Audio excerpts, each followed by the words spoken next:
मेरे साथ आज की इस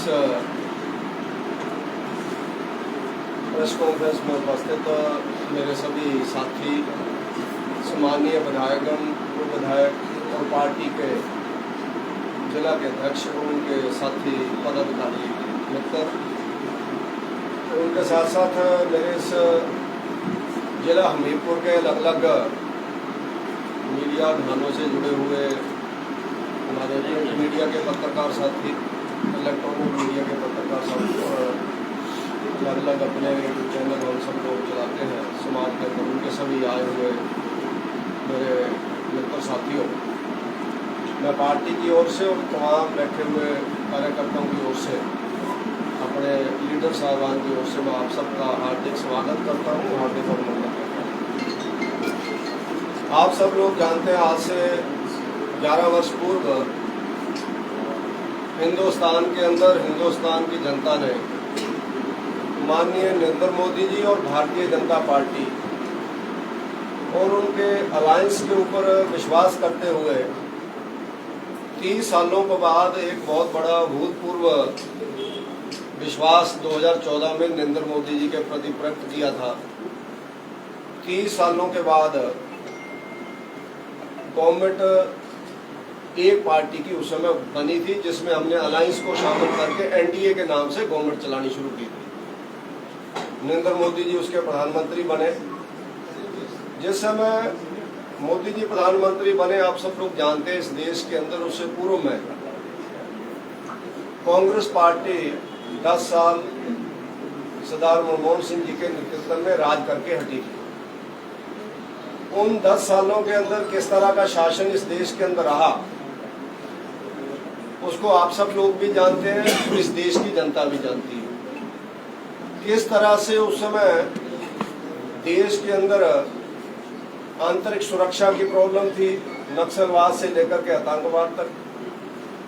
उस समय किस तरह से इस देश के अंदर गरीब पिस रहा था, गरीब के लिए कोई भी पॉलिसी नहीं बनती थी, जिसको हम लोग कह सकते हैं पॉलिसी पैरालिसिस उस समय हुआ था। एक तरह का सरकार की कार्य पद्धति को लकवा मार गया था, ऐसा हम लोग बोल सकते हैं। कोई डिसीजन इस देश के अंदर होता नहीं था और आतंकवादी हम सब लोगों को और इस देश की जनता को बॉम्बे तक आकर के मारते थे।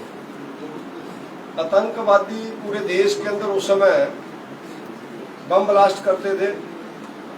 हमारे लीडर्स बयान देते थे कि जो दोषी हैं हम उनको छोड़ेंगे नहीं, फिर अगली घटना होती थी, फिर वही बयान दोहराया जाता था।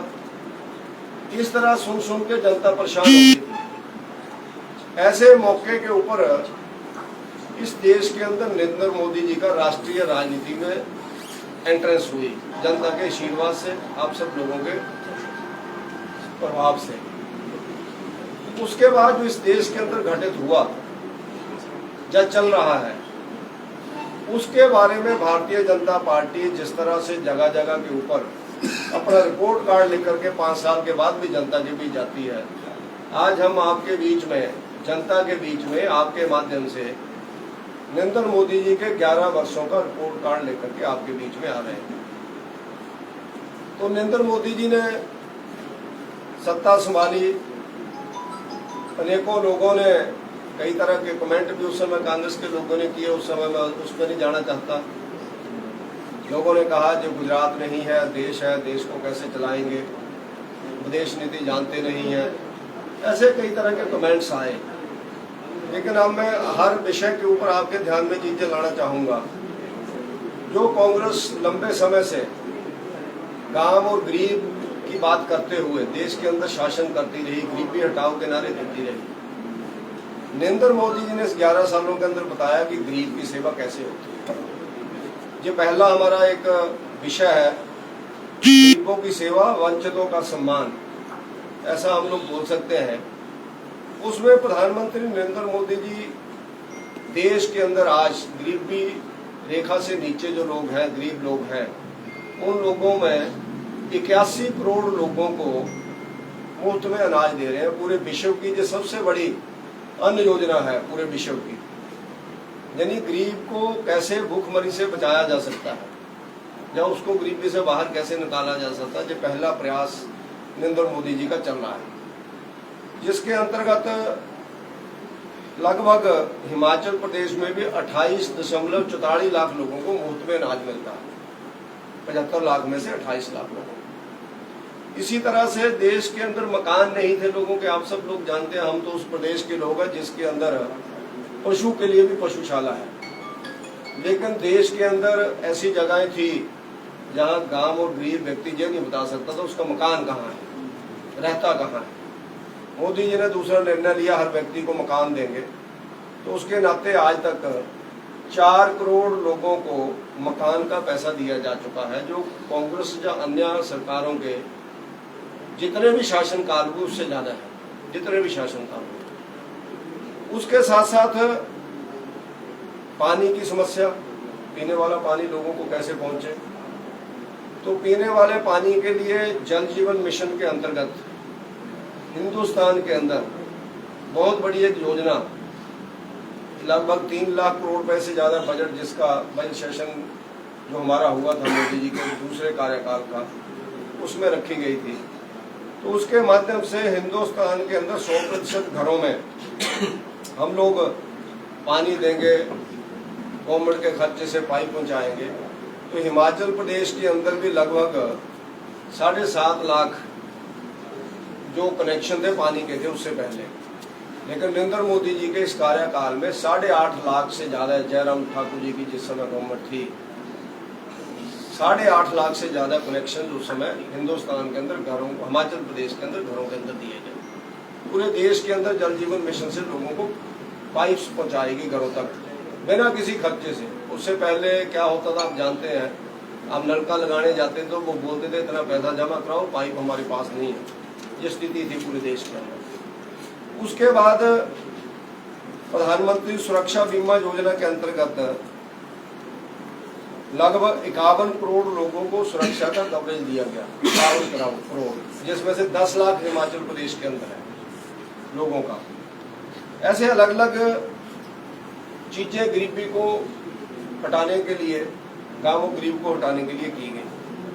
और दूसरा, नरेंद्र मोदी जी ने, कांग्रेस पार्टी किसानों का नाम लेकर के राजनीति करती थी, किसानों को कैसे मजबूत किया जाए, जो मोदी जी ने शुरू किया, किसानों का कल्याण सुनिश्चित करने के लिए जो मिनिमम सपोर्ट प्राइस है, उसमें अगर हम लोग देखें तो नरेंद्र मोदी जी के समय पर, अलग अलग समय पर, जिसको हम लोग कहते हैं डबल से भी 3 गुना से ज्यादा है, मिनिमम सपोर्ट प्राइस को अलग अलग फसलों के अंदर बढ़ाया गया ताकि किसानों को उसका उचित मूल्य मिल सके। और किसान सम्मान निधि जो लगभग 9.5 करोड़ लोगों के खाते के अंदर आज तक लगभग 3,75,000 करोड़ रुपया 9.5 करोड़ किसानों के खाते के अंदर डाला जा चुका है।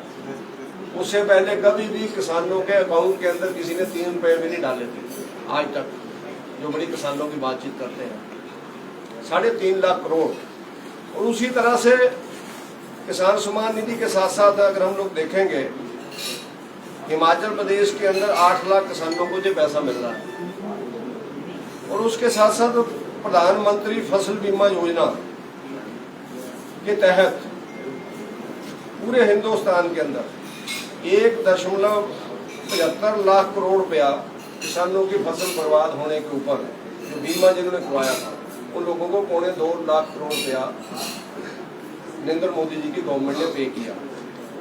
किसान क्रेडिट कार्ड लगभग 7 करोड़ लोगों को किसान क्रेडिट कार्ड के माध्यम से 10 लाख करोड़ की सहायता दी गई। आज तक किसानों को 10 लाख करोड़ प्रधानमंत्री किसान सम्मान निधि से अलग, प्रधानमंत्री जी के माध्यम से, जो किसान क्रेडिट कार्ड के माध्यम से, जिसमें से 4.36 लाख किसानों को हिमाचल प्रदेश के अंदर किसान क्रेडिट कार्ड दिए गए।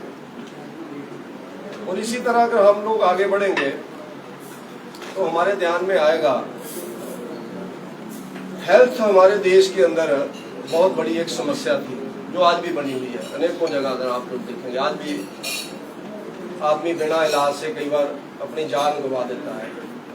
नरेंद्र मोदी जी ने स्वास्थ्य सेवाओं को मजबूत करने के लिए इस देश के अंदर सस्ती सुलभ स्वास्थ्य सेवाएं मिले, तो आज हिंदुस्तान के अंदर विश्व की सबसे बड़ी आयुष्मान भारत योजना, जिसके माध्यम से 55 करोड़ लोगों को 5 लाख रुपए तक का मुफ्त का इलाज हिंदुस्तान के अलग अलग हॉस्पिटल के अंदर दिया जाता है, अलग अलग हॉस्पिटल के अंदर। और अभी नरेंद्र मोदी जी ने उस माध्यम से 70 वर्ष से ऊपर जो भी इस देश के 6 करोड़ लोग हैं, उन 6 करोड़ लोगों को भी इस बजट के अंदर आयुष्मान योजना के अंदर जोड़ने का निर्णय लिया है।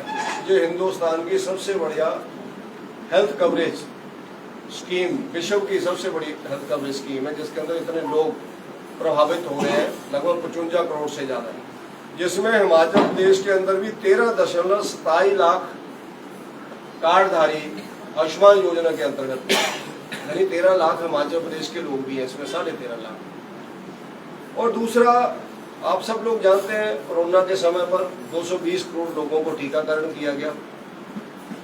सबसे बड़ा चैलेंज था उस समय कोरोना के समय पर।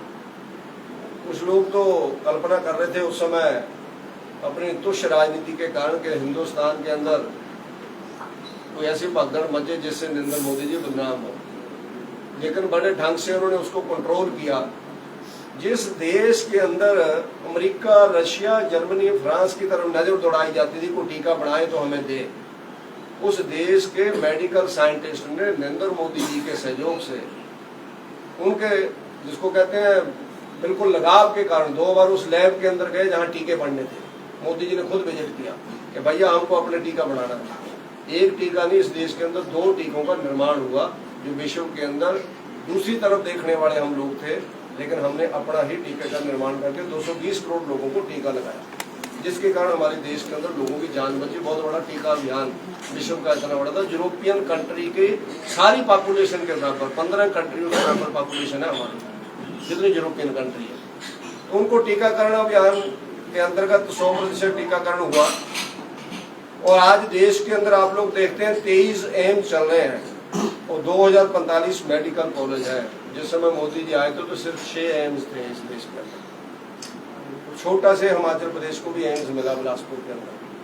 3 मेडिकल कॉलेजेस के बारे में कोई जो मर्जी बोलता रहे, उसका जितना भी पैसा आपका चंबा का, हमीरपुर का और आपका नाहन का आया है, टोटल पैसा जब से नरेंद्र मोदी जी की सेंटर में गवर्नमेंट है, उनकी बिल्डिंग्स बनाने का टोटल पैसा, नड्डा जी चाहे पहले कार्यकाल में हेल्थ मिनिस्टर रहे चाहे आज के कार्यकाल में, उनकी मजबूती के लिए उस समय ही सबसे ज्यादा पैसा है। और इसी तरह की और बहुत सी चीजें इस देश के अंदर की गई। आप जानते हैं महंगी दवाई लोगों को परेशान करती है। जब हम लोग हॉस्पिटल में जाते हैं, जन औषधि केंद्र खोलने के लिए मोदी जी का बहुत बड़ा कोशिश रहती है कि जन औषधि केंद्र मिले, खुले और अच्छी दवाई मिले। लगभग 16,000 जन औषधि केंद्र हिंदुस्तान के अंदर चल रहे हैं आज की डेट में। उसका मोटा मोटा एनालिसिस आया है कि वहां से जिन लोगों ने दवाई ली है, अगर उनका बाजार की दवाई से आप लोग आंकलन करेंगे तो 38,000 करोड़ रुपया उन गरीब लोगों का बचा जो उस दुकानों के ऊपर गए। 38,000 करोड़ जिन्होंने जन औषधि केंद्रों के ऊपर विश्वास प्रकट किया। उसमें कई समस्याएं हो सकती हैं, आपके मन में भी प्रश्न होगा जन औषधि के बारे में। वो हमें भी पता है कि वहाँ क्या दिक्कत कई मामलों में कई लोग क्रिएट करते हैं। लेकिन उसके साथ साथ जो विदेश नीति और आतंकवाद की मैं बात कर रहा था, मोदी जी ने राष्ट्र प्रथम, राष्ट्रीय सुरक्षा और विदेश नीति, इसके ऊपर बड़ा जोर दिया। पहले कार्यकाल में मोदी जी ने पूरे विश्व के अंदर घूम घूम करके व्यक्तिगत उस देश के राष्ट्राध्यक्षों से बातचीत की। कांग्रेस के लोगों ने मजाक भी उड़ाया कि जैसे प्रधानमंत्री आए हैं जो बाहर ज्यादा रहते हैं पहले कार्यकाल में और देश के अंदर कम रहते हैं। लेकिन उसका परिणाम ये हुआ कि आज नरेंद्र मोदी जी की धाक और हिंदुस्तान की धाक पूरे विश्व के अंदर है।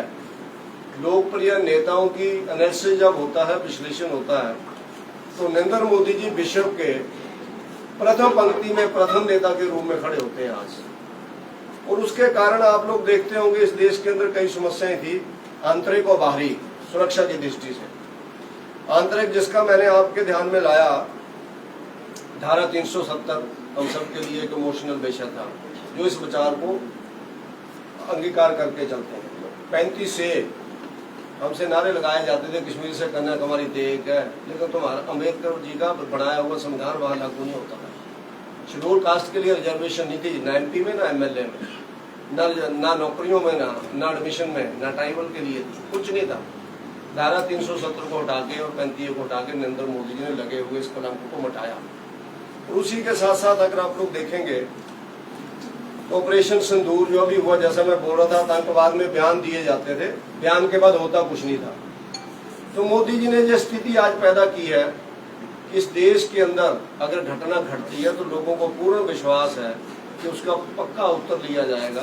पुरानी बातें सर्जिकल स्ट्राइक से लेकर के आप सब लोग जानते हैं, पुलवामा से लेकर के अभी पहलगाम में जो बड़ी एक जिसको कहते हैं दुखदायी घटना हुई थी, जिसमें हमारे 26 भारतवासियों की हत्या कर दी गई धर्म के आधार के ऊपर। उसका ऑपरेशन सिंदूर के नाते जो हम लोगों ने किया वो आप सब लोगों को पूरी जानकारी है। किस तरह से उसमें ठिकानों को ध्वस्त किया गया, किस तरह से हम लोगों ने अंतर्राष्ट्रीय स्तर के ऊपर ये साबित किया और आगे के लिए भी ये बोल दिया कि हमारे देश के अंदर कोई भी आतंकवाद की घटना होगी तो उसको हम लोग युद्ध ही मानेंगे और जहां से वो आता है उसको जवाब मिलेगा मिलेगा। ये परमानेंट पॉलिसी ही बन गई कि तुम्हें जवाब देना ही है, हमको देना ही है, हम देंगे ही देंगे। तो ये हमारा जो उसके साथ साथ आप लोग देखते हैं इस देश के सैकड़ों जिलों में से 120 के लगभग जिले नरेंद्र मोदी जी से पहले नक्सलवाद से प्रभावित थे। इस देश के अंदर शायद ही कोई युद्ध रहा होगा जिसमें एक दिन में 75 फौजी शहीद हुए होंगे, लेकिन नक्सलवाद के कारण दंतेवाड़ा में 3-4 साल पहले 75 सैनिक CRPF के एक ही दिन शहीद हुए थे। इतनी बड़ी घटनाएं वो कर देते थे। लेकिन आज नक्सलवाद की लास्ट डेट डिक्लेयर हो गई है समाप्त होने की, मार्च 2026। अमित शाह जी ने, मोदी जी ने कहा है इस देश के अंदर नक्सलवाद नाम का कोई व्यक्ति नहीं होगा। या आप लोग सरेंडर करो या फिर आगे जाने के लिए तैयार रहो। रोज घटनाएं होती हैं, आप लोग जानते हैं, विस्तार में मैं उस पर जाना नहीं चाहता। ये बहुत बड़ी एक मार्क्सिस्ट लोगों ने इस देश के अंदर आतंक फैलाया हुआ था, इंटरनल सिक्योरिटी का एक मामला था।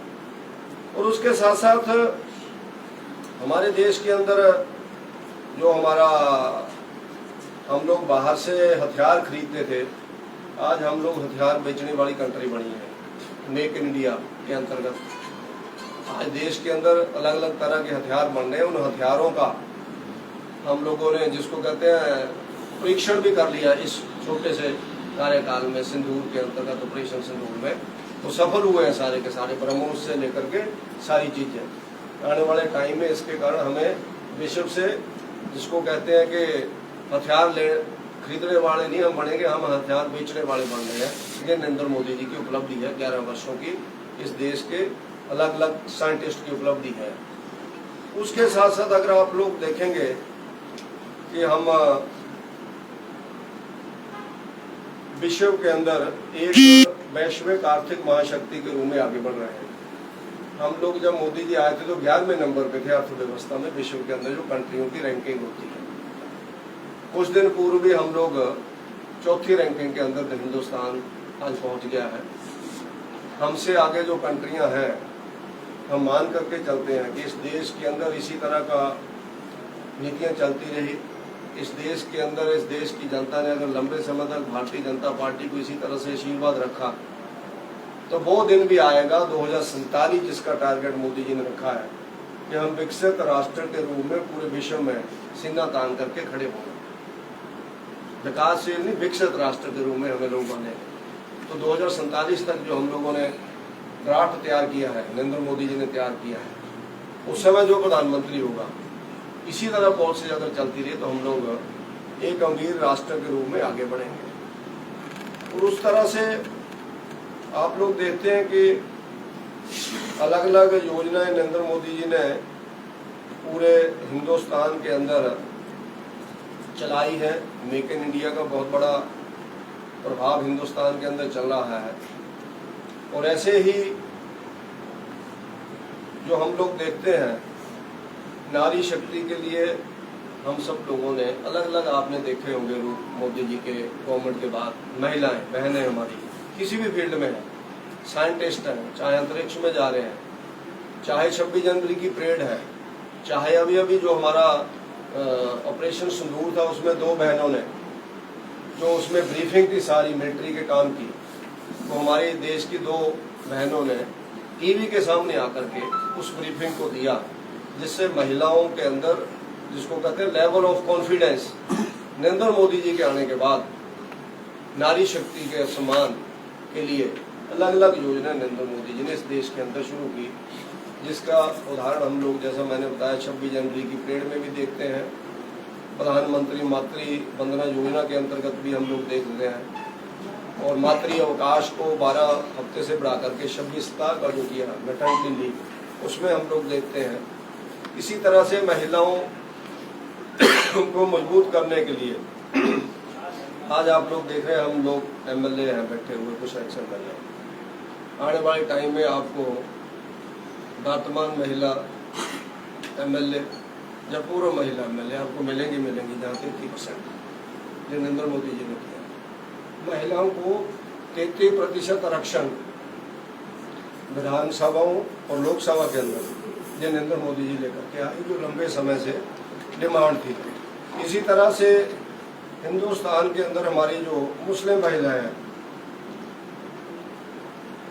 आप लोग जानते हैं 21वीं शताब्दी चल रही है, पशु को भी कोई छोड़ दे तब भी आदमी नाराज होता है, यार तेने कहाँ छोड़ दिया। हम लोग बोलते हैं समय समय, लेकिन महिलाओं को ऐसे छोड़ दिया जाता था 3 तलाक बोल करके कि जैसे उनका बेचारियों का वजूद ही नहीं है, ना उनके खर्चे की चिंता, ना उनके बच्चों की चिंता, ना उनके रहने की चिंता। जो लोग हमें उन वर्ग के विरोध में बोलते हैं, लेकिन हमने उस बहनों के लिए 10 करोड़ बहनों के लिए 3 तलाक को समाप्त किया।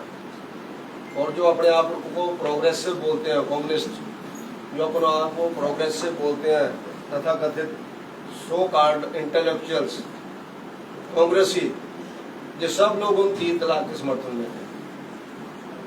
लेकिन हमने उसको भी हटा करके उन महिलाओं को न्याय प्रदान किया, पाषाण युग से निकाल करके उनको आधुनिक युग में जीना चाहिए। ऐसा हमको भी हमारी बहनों की तरह ही है, हमारी बहनें हैं, उसके नाते राष्ट्र के अंदर एक संविधान चले, उसके नाते हम लोगों ने उनको भी ये सारा सहयोग दिया। इसी तरह से मध्यम वर्ग, इस देश की रीढ़ की हड्डी आप लोग जानते हैं, जिनके टैक्स से पूरा देश चलता है, उस मध्यम वर्ग को नरेंद्र मोदी जी ने समय समय पर ऊपर टैक्स में रिबेट दे करके आज 12 लाख रुपए तक किसी का कोई टैक्स नहीं लगता है। आप सब लोग जानते हैं, अभी जो पीछे हमारा 12,75,000 रुपए तक, इससे 5.65 करोड़ लोगों को लाभ हुआ, 6.25 करोड़ लोगों को लाभ हुआ इससे, कि उनको टैक्स में रिबेट दिया गया। इसी तरह से अलग अलग बातें, जैसे प्रधानमंत्री सूर्य घर योजना है, घर के अंदर आप लोगों के जो सौर ऊर्जा के पैनल लग रहे हैं, उसमें 80% सब्सिडी दे करके जो लोग बिजली खरीदते थे उनको बिजली बेचने वाला बनाया। लोगों ने ऐसे पावर प्रोजेक्ट भी लगा रहे हैं, छतों के ऊपर भी लगा रहे हैं। ये नई चीज़ें नरेंद्र मोदी जी ने की हैं। मुद्रा योजना है, छोटे छोटे उद्योगों को सहयोग करने के लिए, लोन देने के लिए। इस देश के अंदर हजारों नहीं लाखों की संख्या में स्टार्टअप योजना के अंतर्गत लोगों ने स्वयं रोजगार शुरू किए हैं, मुद्रा योजना वगैरह के अंतर्गत। और इसी तरह से आप लोग देखेंगे आने वाले समय में इस देश के अंदर शिक्षा का सुधार हो, शिक्षा राष्ट्रवादी हो, तो न्यू एजुकेशन पॉलिसी लेकर के हम लोग आए। तो उसके अंतर्गत आज राष्ट्रीय शिक्षा नीति 2020 के द्वारा हम लोग नई शिक्षा प्रणाली के माध्यम से लोगों को शिक्षा देने के लिए हम लोग नया एक ड्राफ्ट लेकर के आए। उसमें डिटेल में मैं ध्यान में नहीं जाना चाहता। एम्स के बारे में मैंने आपके ध्यान में बताया।